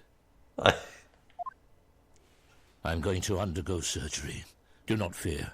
I shall return. Wait, surgery? I thought it was an illness. So stop making that sad face, Espella. Boy, they really want me to actually be sympathetic to these assholes. Dad, will everything be back to how it once was? Of course it will. And Eve, will you still be my friend?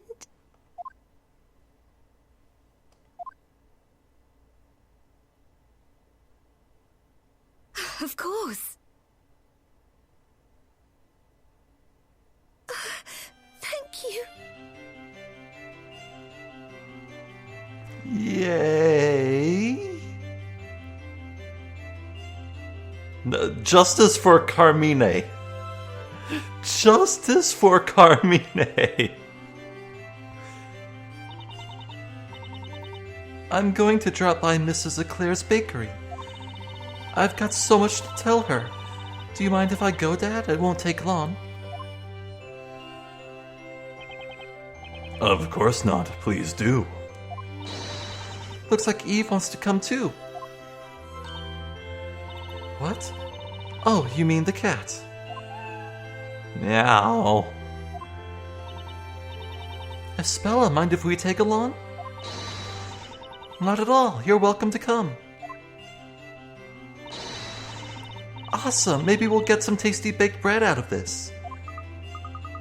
I thought we were going there for a different reason. Well, anyway, I'll be off then, Professor. Pass on my regards to Mrs. Eclair, Luke.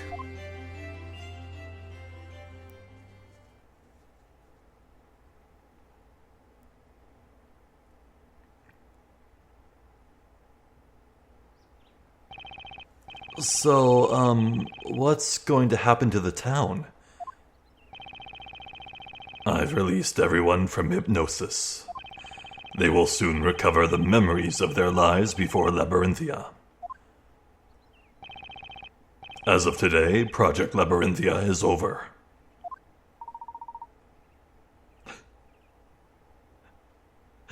Like, the ethics of all this aside, man, you really did not achieve the consent of Cecil and Petal. Children, probably more than just those two, were born and raised here without their consent. Like, Whatever. Ah, I see. They are free to leave if they so wish. I imagine they will make a run for it. This place will turn into uninhabited ruins, just like it was 10 years ago.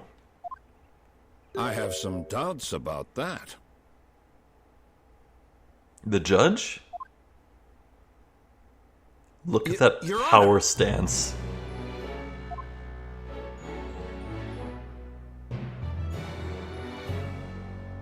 I now understand that this town is an artificial creation of yours. Nonetheless, to us Labyrinthians, the past 10 years were real. No one can yet tell how this town will change. However, it is possible that some people will want to stay. Who knows?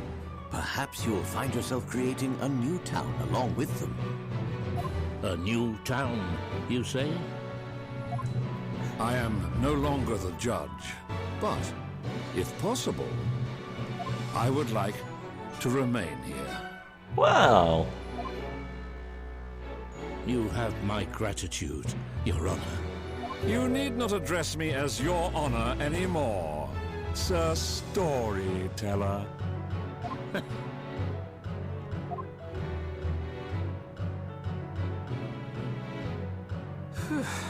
And so, the last witch trial has drawn to a close. Yay! We did it! By the skin of our teeth, we only had that one little pip of health left. What's the word for it? Credibility? I think so. What did Mr. Wright, Mr. Layton, and my father talk about? That I do not know. But Dad made a promise to me. Once everyone recovers their memories and he is cured of his illness, he will return to write a new story with everyone's help.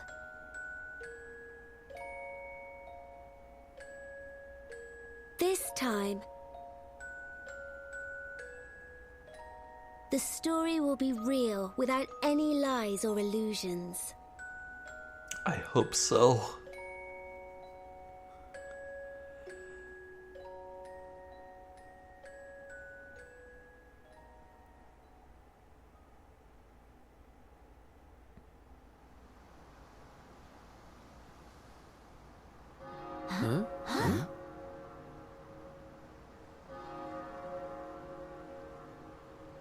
Now, that really is an impressive architectural feat, you know? Wait. Who? Not enough time has passed for the things to get out of their system. They're all gonna fall unconscious. It doesn't magically go away. Almost as if it's ringing in a new beginning for the town. Thank you, Eve.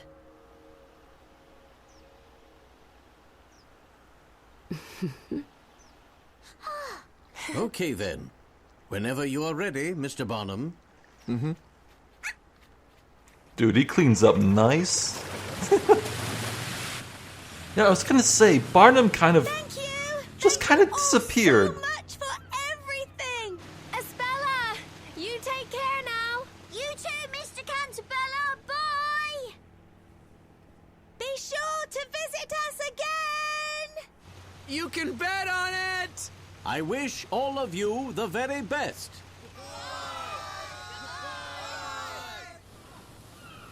Mr. Wright, I knew I could count on you to stand your ground and fight me to the very end. Me too. I always believed in you, Professor. And I know it's why we managed to get to the mysterious truth behind this town. When we get back to England, we'll drop by and see you, Luke. Great! I'll show you around London.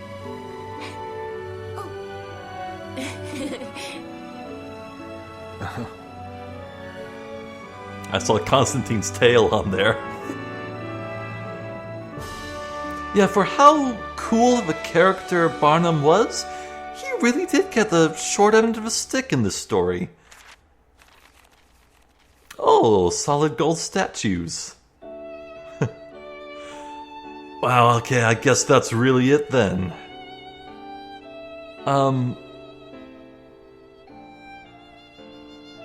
So yeah, the game may have lost me there at the end, but God, why is he so hot? The game may have lost me there at the end, but I still had such a good time with it. I may have been salty and upset and not liking it for like the last 3 or 4 videos, but the previous 40, bliss. It was a great time. I loved the puzzles.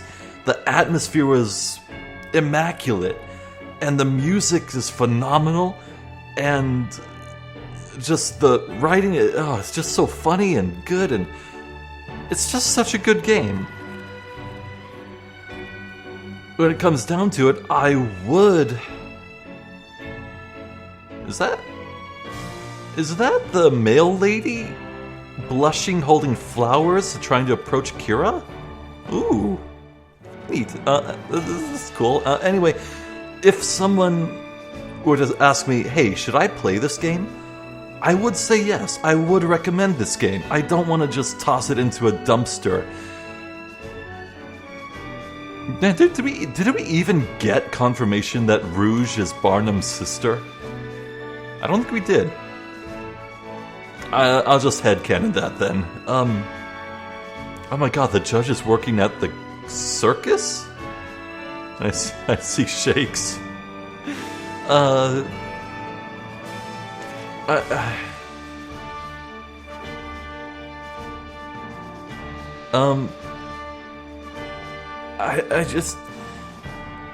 I have just such complex feelings, though.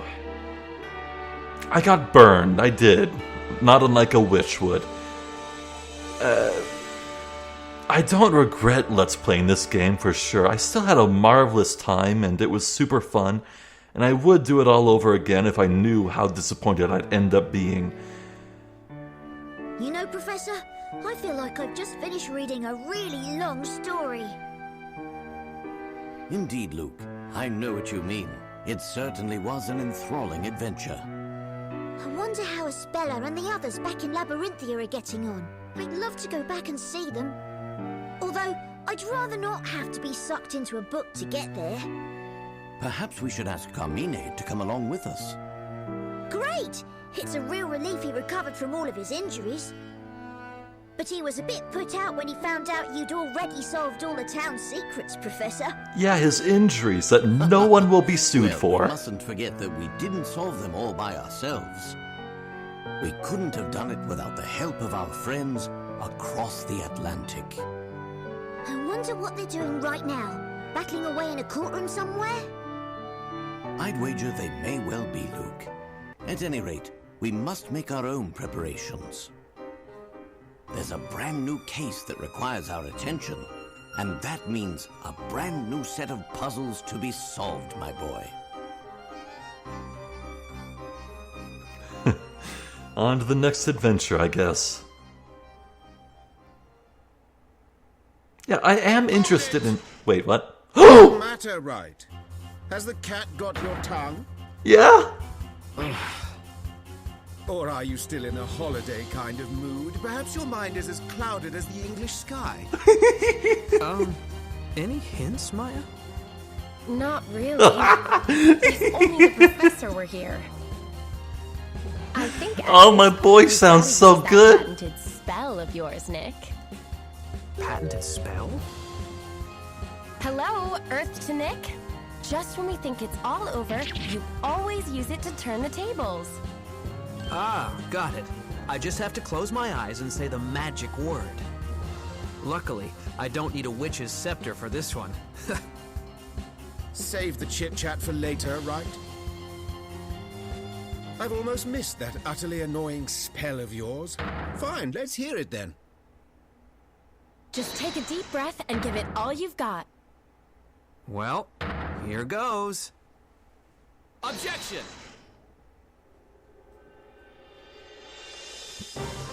Now, because I am a basic bitch, that completely redeems everything. This game is a 10 out of 10. Edgeworth was in it. It's good.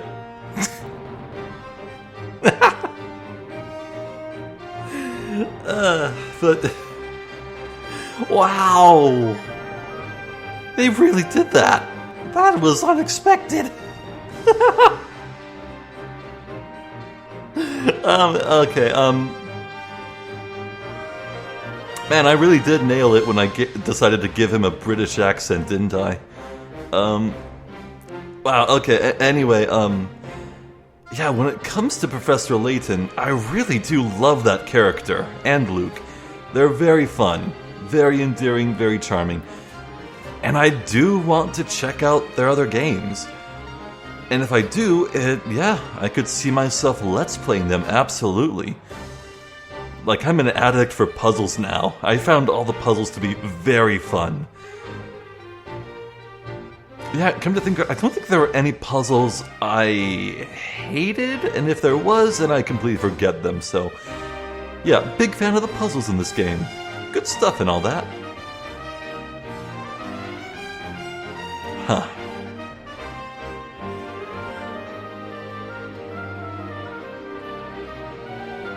Okay, but seriously speaking, though...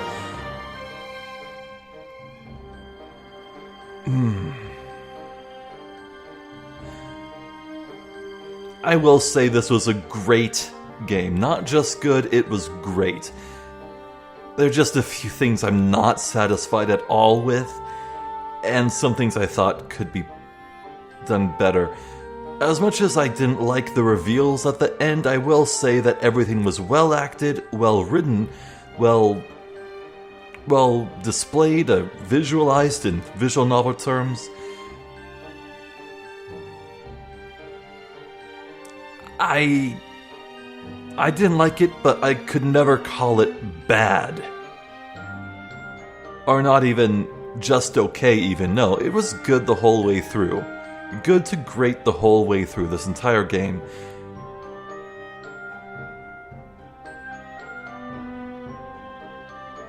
I just didn't appreciate the vehicle taking a 90-degree turn on one frame, and then I had whiplash for the remainder of the ride, you know? I could not recover from that. No, sir. Alright, let's, Can I skip? Nope, guess I'll wait it out. Let's see.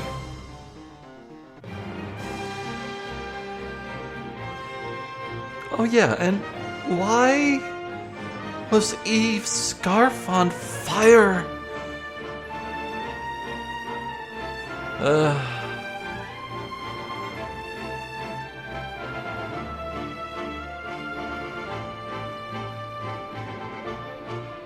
And what was the flame on her fingertip?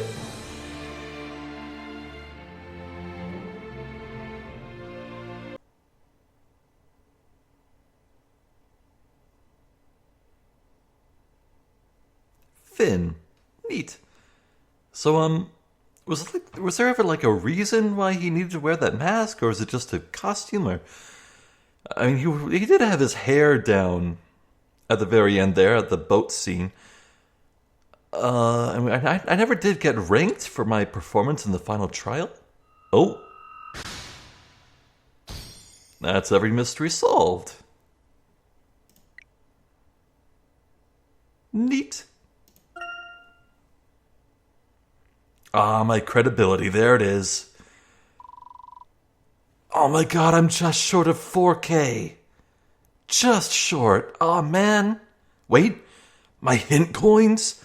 Wait, tally my hint coins. Tally my hint coins. Well done, you've just cleared the game.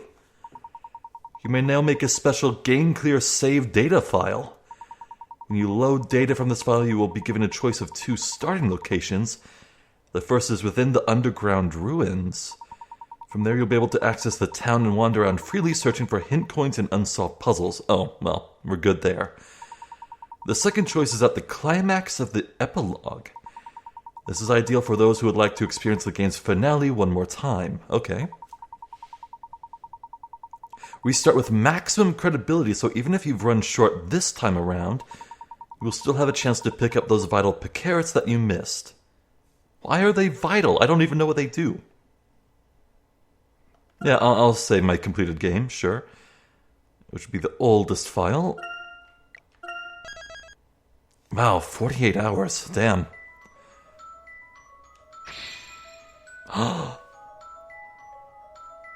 Bonuses and extra content. Hello. Bonuses. Extra content?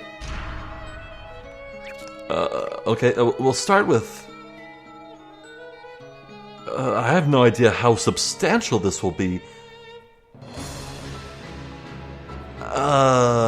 Maybe I should wait and do this for like an extra bonus video? Maybe? Ooh. Okay, well, I'll take a quick look in here, and if it is meaty, then maybe we could do one more video. Okay, we loaded my game clear. Ah, art, music, voice? My picarets is listing... Oh. Okay, I can look at the game backgrounds. Yeah, that's everything.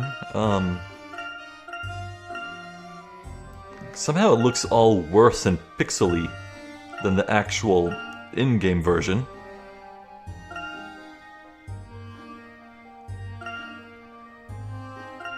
Man, I feel for Jean.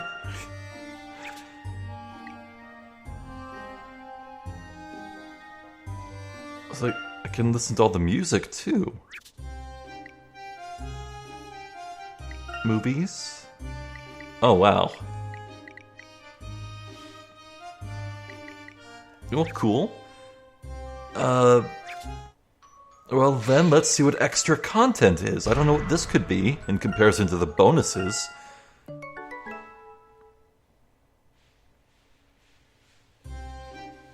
Oh. Special episodes and special galleries.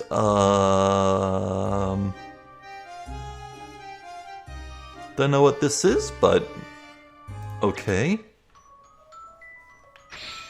Okay, back to bonuses. What? Why was it showing my picarets? Is that just the stats of my save file?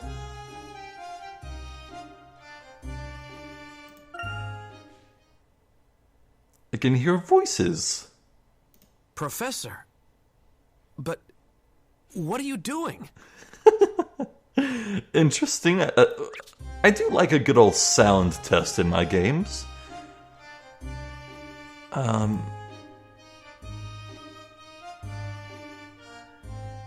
You know what?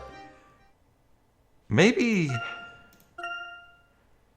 know what? Maybe you don't spend picarets, but you just reach thresholds and unlock picarets based on what you get. So maybe by having 39k, I actually have unlocked everything? Huh.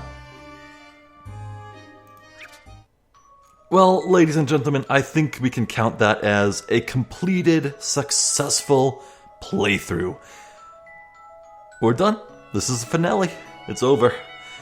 So, what is next? Ace Attorney fans, don't go anywhere.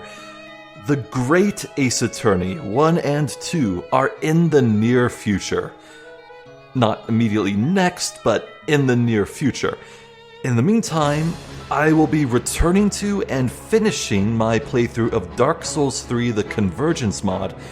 We left off on part 16, and that's like 60% of the way through the mod, so it should be over pretty quick, and after that's done, we'll follow that up with the Great Ace Attorney. And also, running parallel to all this, I'll be checking out and doing a few videos on Baldur's Gate 3, which I only learned existed like a few weeks ago, and I'm excited to check that out. I think it'll be a real fun time while it lasts. Probably not going to finish that run, but we'll poke at it, see what it's like. In the meantime, I'm Zephyr the Jester. This has been the splendid and lovely and memorable and great Professor Layton vs. Phoenix Wright. Thank you for watching, and hopefully I'll catch you next time. So until then, please take care.